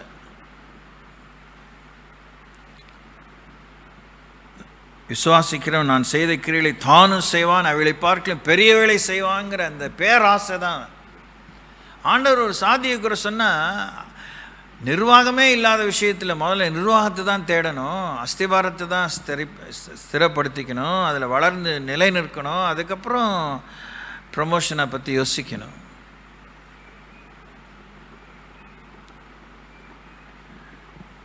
ஆக தெரிந்து கொள்ளப்பட்டவர்களுக்கு, ரட்சிக்கப்பட்டவர்களுக்கு, கிரயத்து கொள்ளப்பட்டவர்களுக்கு, மீட்டு கொள்ளப்பட்டவர்களுக்கு, முன்குறிக்கப்பட்டவர்களுக்கு, குமாரனை சாயலுக்கு ஒப்பாய் இருப்பதற்கு எவர்களை தேவன் முன்குறித்தாரோ அவர்களை அழைத்திருக்கிறார், எவர்களை அழைத்தாரோ அவர்களை நீதிமான்களாக்கி இருக்கிறார், எவர்களை நீதிமான்களாக்கினாரோ அவர்களை மகிமைப்படுத்தி இருக்கிறார்.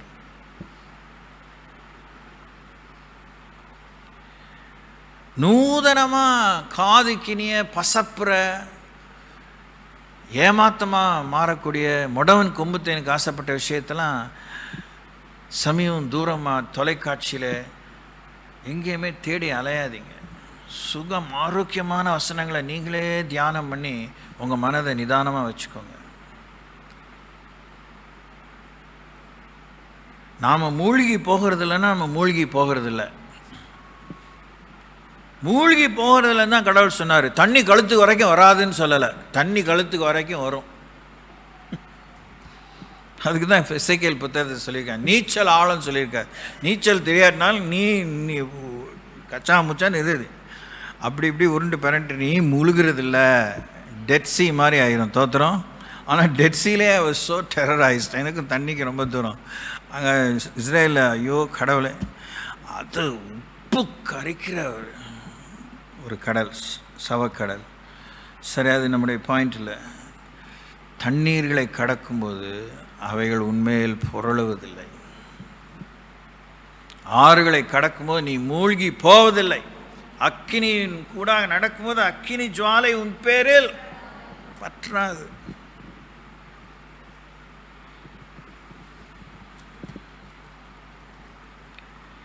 சீஷர்களுக்கு அந்த குறித்த காலத்திலே காரியம் நடக்கும்.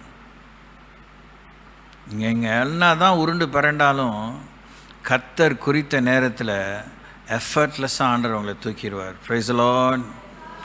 என்ன சாமி நம்மகிட்ட எதிர்பார்க்குறாருன்னா, எனக்கு தான் ஒரு காலம் குறிச்சிருக்கீங்களா, வரட்டும், வரும்போதெல்லாம் நடக்கும், நீ உட்காந்துருக்காத, உன் வேலையை பாரு, சோம்பேறியாக இருக்காத, என்னை பற்றி சாட்சி பகரு, சாட்சியாயிரு, பிரயாசப்படு, துதி, ஆராதி, கொடு, செலவாகு, செலவழி, நற்கிரி தொடரு, விதைத்து கொண்டே இரு, விதைத்த பிற்பாடு நீர் பாய்ச்சி கொண்டே இரு, நான் விளைய செய்யும்போது விளைய செய்வேன். அல்லேலூயா, அல்லேலூயா.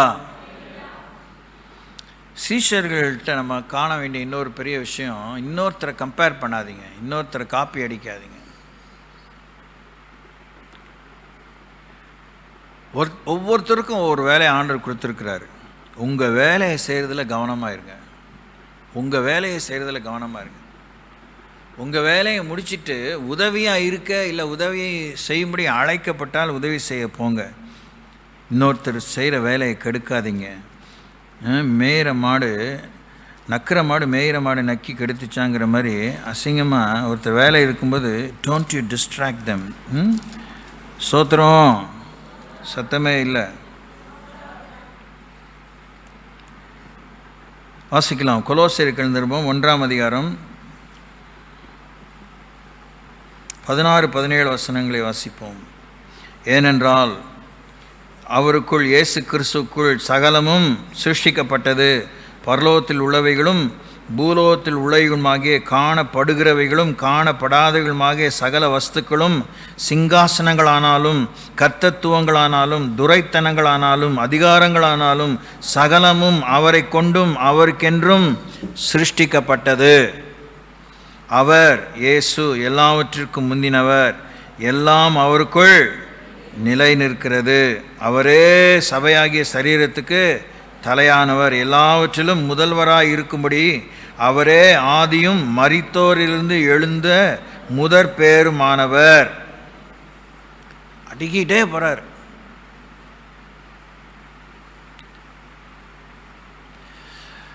சீஷத்துவத்திலே தேர்ச்சி பெற்றவங்களா இருங்க, சபல பிள்ளைகளாக இருக்காதீங்க.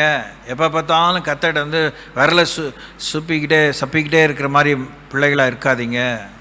தேறினவளாக இருங்க. காணப்படுகிறவைகள் காணப்படாதவைகள் சகல வஸ்துக்கள், சிங்காசனங்கள், கர்த்தத்துவங்கள், துரைத்தனங்கள், அதிகாரங்கள், இவைகள் மத்தியிலே நீங்கள் உலாவணும். அந்த மாதிரி இடங்களெல்லாம், அந்த மாதிரி நிலையெல்லாம் நம்மளை கொண்டு போய் வைத்து, இவன் என் பிள்ளை, இவன் என் மகன், இவன் என்னுடைய மனவாட்டி இப்படி சொல்லிக்கிறதுல தேவனுக்கு இன்னும் அப்படியே ஆவல் பொங்கி இருக்கிறது. 66 புத்தகத்தில் ஏன் 1-2 மாத்திரம்தான் தேவன் எழுத வேண்டி இருந்துச்சு அப்படின்னு நான் ஒரு யோசித்து பார்த்தேன். ஏராளமான தானியல்கள் இருந்தார்கள் ஆண்டவர் எழுதியிருக்கலாமே, எழுதலை. ஒரு தானியல் தான் இருந்திருக்கிறார், ஒரு யோசேப்பு தான் இருந்திருக்கார், ஒரு மோசே தான் இருந்திருக்கிறார், ஒரு ஏசையா தான் இருந்திருக்கிறார். ஆனால் கர்த்தர் வசனம் தந்தார், அதை பிரசித்தப்படுத்தல கூட்டம் மிகுதி. இன்னொரு டிரான்ஸ்லேஷன் அதை பிரசித்தப்படுத்துகிற பெண்கள் கூட்டம் மிகுதி அப்படின்னு இருக்கு. Why will you not be found amongst that crowd of people whom God is after?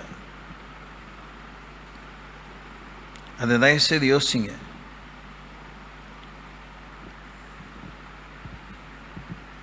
நேரம் இருக்கும்போதெல்லாம் எனக்கு கீழ்ப்படுதலை தாங்க, ஞானம் தாங்க, விவேகம் தாங்க, தைரியம் தாங்க, அர்ப்பணம் தாங்க, முயற்சி தாங்க. விசேஷித்த ஜப ஆவியை ஊற்றுங்க, துதியின் ஆவியை ஊற்றுங்க, நன்றியின் ஆவியை ஊற்றுங்க. கேளுங்க. இந்த வசனங்களெல்லாம் தியானித்து உச்சரித்து நீங்கள் படிக்கும்போது கேளுங்க.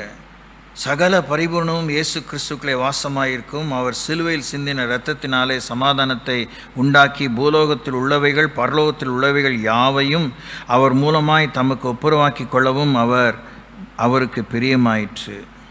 முன்னே அந்நியரும் துர்க்கிரியினால் மனதிலே சத்துருக்களுமாய் இருந்த உங்களையும் பரிசுத்தராகவும் குற்றமற்றவர்களாகவும் கண்டிக்கப்படாதவர்களாகவும் தமக்கு முன்னே நிறுத்தும்படியாக அவருடைய மாம்ச சரீரத்தில் அடைந்த மரணத்தினாலே இப்பொழுது ஒப்புரவாக்கினார்.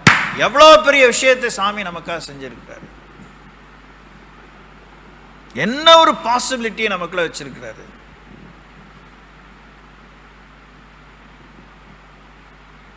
ஜபம் சாதாரணமாக நினைச்சிடாதீங்க. அந்த எவ்வளோ பெரிய பாட்டு, ஏறக்குறைய 7 கவி இருக்கு. அந்த கற்று தந்து நடத்துகிறேன் 303. எவ்வளோ எளிய உண்மைகளை, பேருண்மைகளை எளிய விதத்தில் அவர் பாடியிருக்கிறார். முழு உண்மை நோக்கி நம்மை நடத்துகிறார். We have to rise above every storms of life. That is not going to be easy. எப்படி இருந்திருக்கிறோம்? நம்ம அந்நியராக இருந்திருக்கிறோம், துர்க்கிரியினாலே மனதிலே சத்துருக்களாக இருந்திருக்கிறோம். ஆனால் நம்மளை பரிசுத்தராக குற்றமற்றவர்களாக கண்டிக்கப்படாதவர்களாக, பிடிக்கல நமக்கு கண்டிப்பு பிடிக்கல, அப்போ அந்த அளவுக்கு கர்த்தரிடத்தில் ஜெல்லாக இருக்கணும். You should be so glued together with the Lord Jesus. சொந்த புத்தியில் இருக்கணும். அப்போ சொல்கிற புத்தி தான் அவரை பிடிக்கலன்னா சொந்த புத்தியில் நிற்கணும்.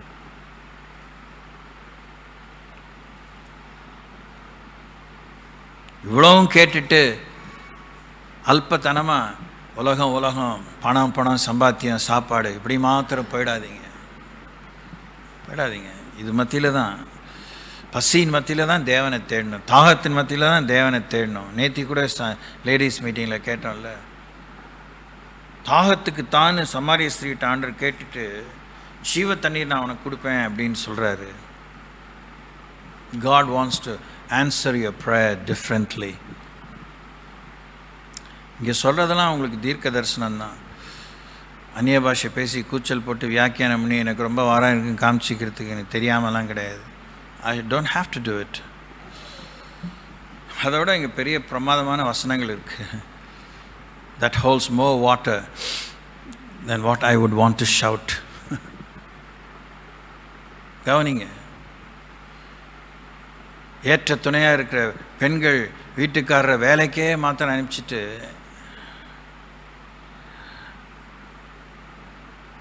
சாதிச்சமாக நினைக்காதீங்க. துட்டு வந்துடுச்சுன்னு வீட்டை தூக்கி நிறுத்துறேன், பொண்டாட்டி தூக்கி நிறுத்துறேன், பிள்ளைகளை தூக்கி நிறுத்துறேன்னு வேலைக்கே ஓடிட்டு கடவுளை தேடாமல் பரிசுத்தராக குற்றமற்றவர்களாக கண்டிக்கப்படாதவர்களாக தேவனுக்கு நின்று மாம்ச சரீரத்தில் இயேசு தான் அடைந்த காரியத்தினால உங்களை ஒப்புரவாக்கிட்டாரு. துரைத்தனங்கள் மேலே பரலோகத்திலும் பூலோகத்தில் எல்லாத்தையும் ஒப்புரவாக்கிக்கொள்ள பிரியமான அந்த காரியத்தை யோசிக்காமல் ஓடி முடிச்சு என்ன நடக்க போகுது?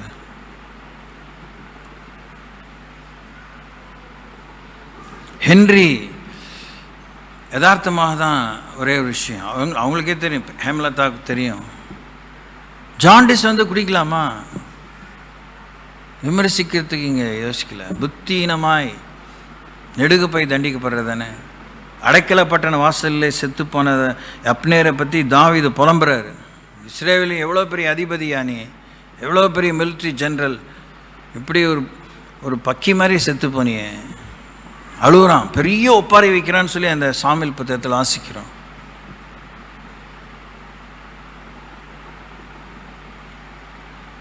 யானை இருந்தாலும் 1000 பொன், இறந்தாலும் 1000 பொண்ணுன்னு பெரிய முதுமொழி நிறைந்த தமிழ கலாச்சாரத்தில் பிறந்த தமிழர்களாக பிறந்த நாம் சீப்பாக சாகலாமா? முட்டாள் மாதிரி சாகலாமா? காலத்து முன்னாடி சாகலாமா?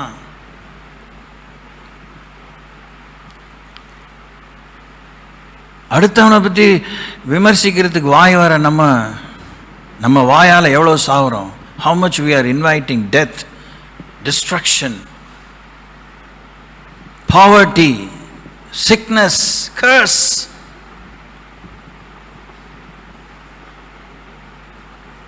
Pay Aleph. பயமாக இருக்குது. இந்த 10 வருஷத்தை எப்படி கடக்கணும் எனக்குமே ஒன்றுமே தெரியல. ஒன்றும் தெரியல, அமைதியாக இருக்குது, இன்னும் நல்லது.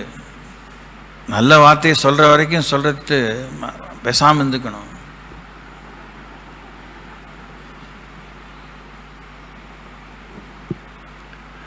பேச வேண்டிய வார்த்தை பேசவும் செய்யணும். தேவன் கூப்பிட்ட பிற்பாடு பேச்சு வராது, நான் திக்குவாயன் மந்த நாவெல்லாம் சொன்னால் கடுப்பாயிருவார். எழுதி வச்சுக்கோங்க. பைபிள் மோசைக்கிட்ட அப்படி ஆண்டவர் பழகியிருக்கிறாரு. இன்னும் 1 or 2 கேரக்டர்ஸ்ட்டு அப்படி பழகியிருக்கிறாரு.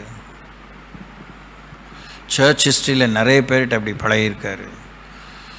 சீஷன் தெரிந்து கொள்ளப்பட்டவன், அழைக்கப்பட்டவன், முத்தரிக்கப்பட்டவன், வேறு பிரிக்கப்பட்டவன், நீதிமானாக்கப்பட்டவன். தெரியாதுன்னு கை விரிக்கிறதுக்கு வாய்ப்பே இல்லை. தெரிஞ்சுக்கோ, மறந்தாலும் திரும்பியும் படி, ஞாபகம் தாங்கன்னு கேளு.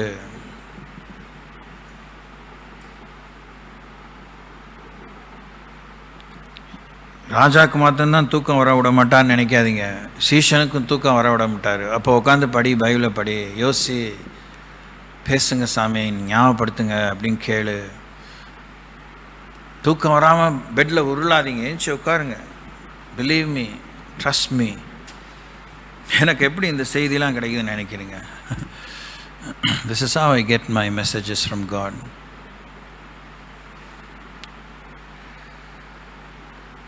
முப்பதாம் சங்கீதம் 5ஆம் வசனம், The Book of Psalms, chapter 30, verse 5.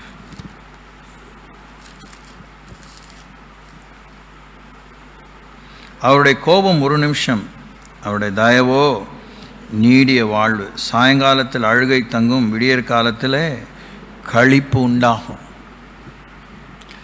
சீஷன் வாழ்விலே சந்திக்க வேண்டியது அவருடைய கோபம். சீஷரிடத்தில் அவர் கோபப்படுவார்.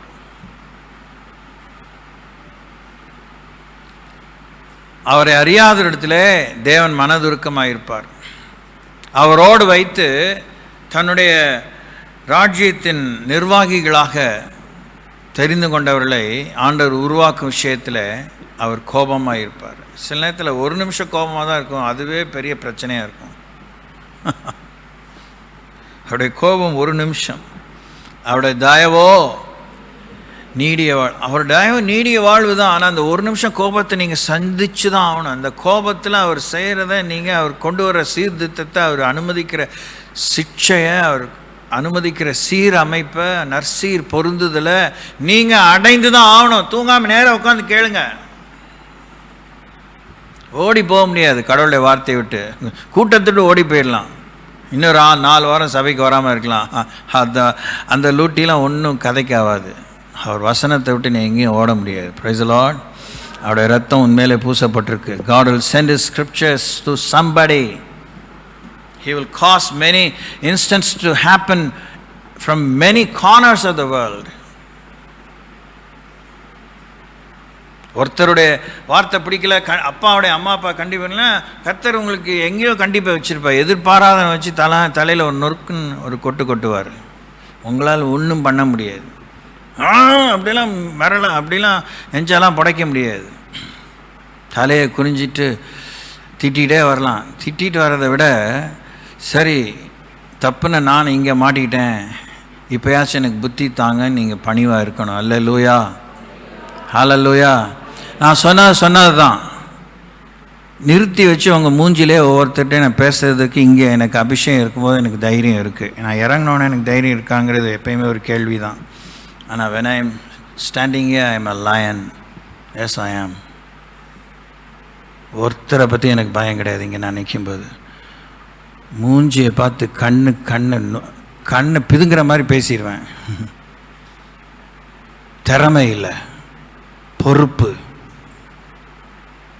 நடுக்கம், பயம், கரிசனை, எரிச்சல் இல்லை.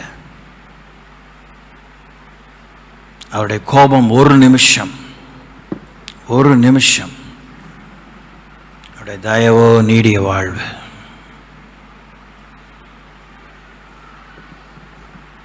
கர்த்தருடைய வார்த்தையை நோக்கி பார்க்கணும். பரிசுத்த ஆவியில் நிறைஞ்சு நான் சொல்கிற வார்த்தை சொன்னது தான். ஒன்று கூட தரையில் விழாது. I am a servant of God.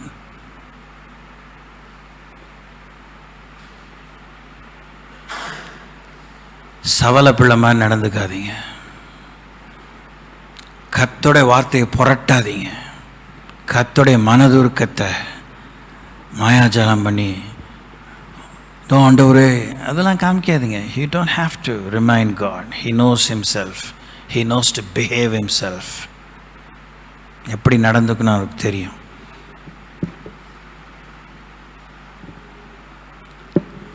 தேவ பயத்துக்கு திரும்புங்க.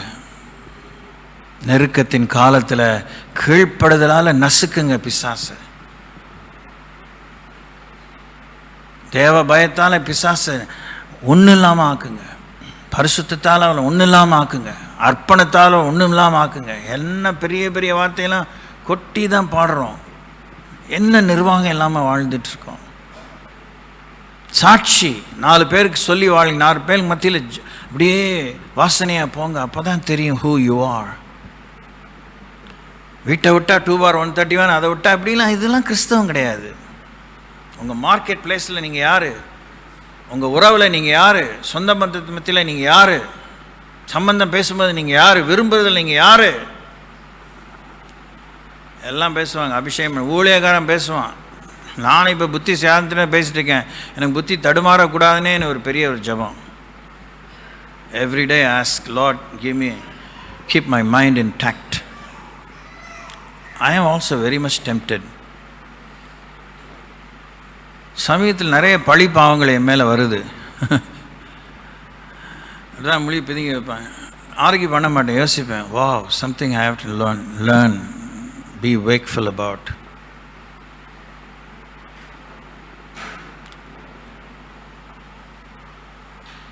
அவருடைய கோபம் ஒரு நிமிஷம், அவருடைய தயவோ நீடிய வாழ்வு. சாயங்காலத்தில் அழுகை தங்கும், விடியற் காலத்தில் அழுத மூஞ்சியாகவே அலையாதீங்க. அழுதுட்டிங்களா, தனியாக அழுதுட்டிங்களா, சேர்ந்து அழுதுட்டிங்களா, அடுத்த நாள் காலையில் சந்தோஷம் வந்துடணும். Price the Lord. Hallelujah. Price the Lord. நானும் ஆம்ஸ்ட்ராங்கும் இந்த துக்க நிவர்த்திக்கா ஃபிலம்னா வீட்டுக்கு போனோம். ஆயிடுச்சு. அப்படி பார்த்தோன்னே 2-3 ஃபிலம்னா ஒரு தனி கேரக்டர் தான். அப்புறம் பார்த்தீங்கன்னா ஒரு 40 minutes நாங்கள் சும்மா மாறி மாறி சிரிப்பு தான். அதுக்கு தான் பாஸ்டர் சபைக்கு வரணுங்குது. அதுக்கு தான் நான் அந்த காலத்தையும் சொல்லிட்டு இருந்தேன், ஏன் வராமல் இருந்தேன், அடிக்கடி ஆப்சண்ட் ஆனேன். அப்புறம் நீங்கள் போயிட்டீங்கன்னா இந்த சிரிப்பை நான் உனக்குள்ளே ஏசு இருக்கிறாரு, உனக்குள்ளே கழிப்பின் ஆவி இருக்கே, உனக்குள்ளே பரிசுத்தன் இருக்கிறாரு. இப்படி தான் மாறி மாறி தான் வரும். சிரிப்பே வாழ்க்கை இல்லை, அழுகையே வாழ்க்கை இல்லை. எஸ்,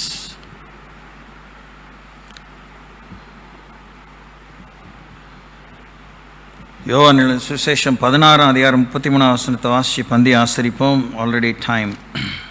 மீதி காரியங்களை பின்ன யோசிப்போம். உலகத்திலே உங்களுக்கு உபத்திரம் உண்டு, ஆனாலும் திடன் கொள்ளுங்கள், நான் உலகத்தை செய்தேன். என்னிடத்தில் உங்களுக்கு சமாதானம் உண்டாயிருக்கும்படி இவைகளை உங்களுக்கு சொன்னேன். உலகத்தில் உங்களுக்கு உபத்திரம் உண்டு, ஆனாலும் திடன் கொள்ளுங்கள், நான் உலகத்தை செய்தேன். இயேசு கிருஷ்ணர்கிட்ட சமாதானத்தை நீங்கள் தேடி வரணும். எதான் நீங்கள் தேடி வரீங்களோ வரலையோ அவர்கிட்ட சமாதானம் இருக்கும். அது தேடி வந்தால் தான் உபத்திரமெல்லாம் வெக்கப்பட்டு தலையை குனிஞ்சு உட்காந்துருக்கும். Praise the Lord. அதுதான் என்னுடைய மிகவும் எளிமையான உண்மை. I came after salvation, I came after peace. அது இன்னைய வரைக்கும் தேவன் எனக்கு தரார். கொஞ்சம் நான் கர்த்தருடைய வார்த்தையை மிஞ்சி அப்படி இப்படி பார்த்தேன்னா அதெல்லாம் மேனேஜ் பண்ணனுக்கு எனக்கு எந்த புத்தியுமே கிடையாது. இப்படியே உட்காந்துருக்க வேண்டியதுதான். ஆனால் அவரிடத்துல சமாதானத்தை தேடி வந்ததுனால நான் முன்னேறி போயிட்டுருக்க முடியுது. ஆமாம், என்னை பற்றி ஒரு சில விஷயங்கள், கொஞ்சம் நெருக்கமான விஷயங்களே கூட ஆம்ஸ்ட்ராங் தெரியும்.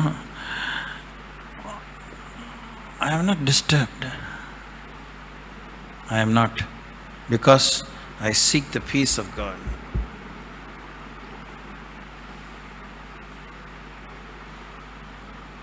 Rise above the storms of life. வாழ்க்கையில் இருக்க புயல்கள் மேல் எழும்பி நில்லுங்கள். இறையாதே அமைதலாயிரு என்று அவர் காற்றையும் கடலையும் அதட்டினார். ஹல்லேலூயா, ஹல்லேலூயா. கண்களை மூடுவோம், செபிப்போம். Close your eyes. தகப்பனே, தந்தையே, உம்மை நோக்கி பார்க்கிறோம். உம்முடைய வார்த்தையின் வல்லமையினாலே எங்கள் ஆவி ஆன்மா சரீரத்தில், எங்கள் குடும்ப சமுதாய சபை தேசிய வாழ்விலே, இம்மை மறுமை வாழ்விலே, பொருளாதார வாழ்விலே, உறவுக்கு அடுத்த வாழ்விலே, நாங்கள் எதிர்பார்க்கிற எதிர்காலத்துக்கு அடுத்த வாழ்விலே, எங்கள் பணித்தளங்களிலே, கல்லூரிகளிலே, பள்ளிகளிலே, எங்கள் வியாபாரத்திலே, எங்கள் பயணத்திலே, எங்கள் உறக்கத்திலே, ஓய்விலே, உழைப்பிலே, இயேசுவே நாங்கள் உம்முடைய சீடர்கள் என்கிற நினைவை எங்களுக்குள்ளாக வைத்தருளும். நினைவில் வாழும் சொல்லி இறந்தவர்களை குறித்து எழுதுவதற்கு எங்களுக்கு நயம் கிடைத்துள்ளது. ஆனால் உயிரோடு வாழுகிற எங்கள் வாழ்க்கையில் நாங்கள் உம்மது நினைவிலே ஜீவனுள்ள தேவனை உள்ளத்திலே சுமந்திருக்கிறோம், அவருடைய ஆலயமாக இருக்கிறோம் என்கிற நினைவிலே வாழ்ந்து சாதனையாய் நின்று சாதனைகளை படைக்க உதவி செய்யுங்க. உம்முடைய பந்தியிலே நாங்கள் பங்கு பெற்றால் கடைசி நாளிலே எழுப்பப்படுவோம் என்று எங்களுக்கு ஒரு வாக்குறுதி தந்துள்ளீரே. இந்த இறுதி நாட்களிலே, எங்களுடைய மரணத்துக்கு பின்னே இருக்கும் கடைசி நாள் அல்ல, இந்த இறுதி நாட்களிலே, உலக முடிவு நாட்களிலே உம்முடைய உயிர் மீட்சியை தாரும். Help us to enjoy the power of your resurrection in our lives. Thank you, Lord. இயேசு நாமத்தில் வேண்டிக் கொள்கிறோம், வழி நடத்தும் பிதாவே. ஆமென்.